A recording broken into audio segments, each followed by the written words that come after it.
सन 2000 से 2001 के वक्त अफ्रीका के मलावी देश में एक भयंकर भूखमरी आई हुई थी। जंगल सूख चुके थे और लोग भूख और प्यास की वजह से मर रहे थे। ऐसी परिस्थिति में 14 साल के बच्चे ने कुछ ऐसा कर दिखाया है जिसने इस देश के लोगों की जिंदगी बदल दी। दरअसल विलियम कमकाम्बो नामक एक लड़के को फीस न भरने की वजह से स्कूल से निकाल दिया गया था। कुछ महीनों बाद उसके देश मलावी में एक भयंकर सूखा पड़ा। इस भयंकर भूखमरी की वजह से उसके देश, गाँव और परिवार के लोग मरने लगे। लोगों ने एक दूसरे को लूटना शुरू कर दिया और महंगाई बहुत तेजी से बढ़ रही थी। ऐसी परिस्थिति में 14 साल के विलियम्स को यह याद आया कि उसने किसी बुक के ऊपर बिजली उत्पन्न करने वाले विंडमिल यानी पवन चक्की को देखा था। विलियम बड़ी मशक्कत से अपने स्कूल के लाइब्रेरी में घुसने लगा और वहाँ उसने पढ़कर पवन चक्की बनाना सीखा। 2 महीने की मशक्कत और जैसे तैसे कबाड़ से विलियम ने लकड़ी के पवन चक्की का निर्माण किया। पवन चक्की की ऊर्जा की मदद से उसने कुएं में से पानी निकाला। उस पानी से गांव के खेतों में सिंचाई हुई और धीमे धीमे लोगों की जान बचनी शुरू हुई। विलियम के इस काम की प्रोत्साहन पूरी दुनिया भर में हुई और उन्हें अमेरिका में बुलाकर पढ़ाया गया। विलियम की परिस्थिति को देखकर उन्हें पूरी दुनिया भर से सपोर्ट मिला और आज 20 साल बाद विलियम ने सूखे मलावी देश के गाँव को हरा भरा बना दिया है। आज अफ्रीका के कई देशों में ये 200 से ज्यादा पवन चक्की लगा चुके हैं। आज इनके बनाए हुए दर्जनों स्कूलों में अफ्रीका के हजारों बच्चे मुफ्त में पढ़ाई करते हैं।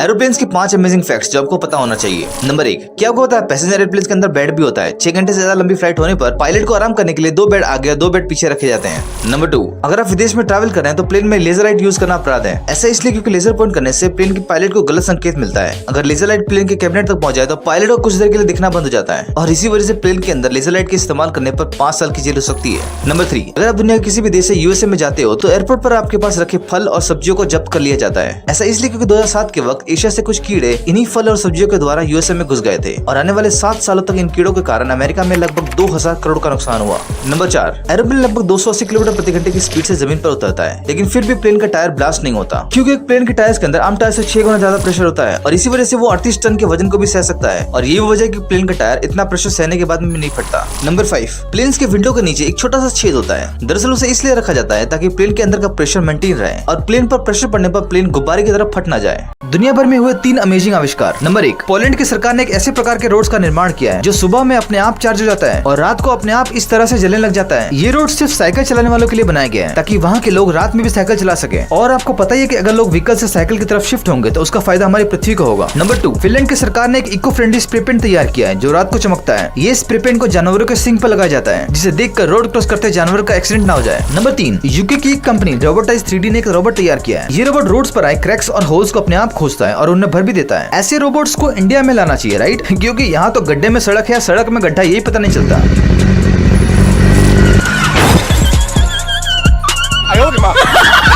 1941 में ब्रिटिश नेवी की एक सबमरीन समुद्र में पहरा दे रही थी। तभी सबमरीन समुद्र में लगे सी माइन से टकराई और सबमरीन कुछ ही मिनटों में तबाह होकर समुद्र की गहराई में जाकर डूब गई। सबमरीन में तेजी से पानी भरा था, लेकिन इस गहराई में पानी का इतना प्रेशर था कि अगर कोई व्यक्ति सबमरीन से बाहर निकलता तो उसके शरीर की हड्डियां पानी के दबाव की वजह से टूट जाती। लेकिन फिर भी जॉन नामक व्यक्ति यहाँ से बच निकला। लेकिन कैसे? दरअसल सबमरीन में जब ब्लास्ट हुआ तब जॉन सो रहे थे। ब्लास्ट से सबमरीन के 98 लोग मारे गए थे, लेकिन 3 लोग बच गए थे। सबमरीन में ऑक्सीजन तेजी से खत्म हो रहा था और तभी तुरंत उन लोगों ने वहाँ से निकलने का प्लान बनाया। उन लोगों ने सबमरीन की कैप को ओपन किया और सबमरीन के बाहर तेजी से अपने आप को धक्का दिया। उसी दौरान कैप से निकलने वाली हवा ने उन्हें दबाव से बचने में मदद किया। लेकिन कुछ मिनटों बाद सिर्फ जॉन समुद्र से जिंदा बाहर आने में सफल हुए। लेकिन जहाँ से जॉन बाहर निकले थे वहाँ से जमीन 7 किलोमीटर दूर था। जॉन जैसे तैसे तैरते हुए रात के अंधेरे में फाइनली आइलैंड पे पहुंचे। वहाँ पहुंचकर थकान और दर्द की वजह से वो बेहोश हो गए। कुछ घंटों बाद स्थानीय मछुआरों ने उनकी मदद करी। उन मछुआरों ने उन्हें 18 महीने तक उस टापू पर छुपा कर रखा क्योंकि वो टापू दरअसल इटली का था और उस वक्त इटली और इंग्लैंड के बीच विश्व युद्ध चल रहा था। क्या लगता है आपको, जॉन लक की वजह से बचे या फिर उनकी बुद्धि और हिम्मत ने उनको बचाया? सब्सक्राइब करके मुझे कमेंट में बताओ।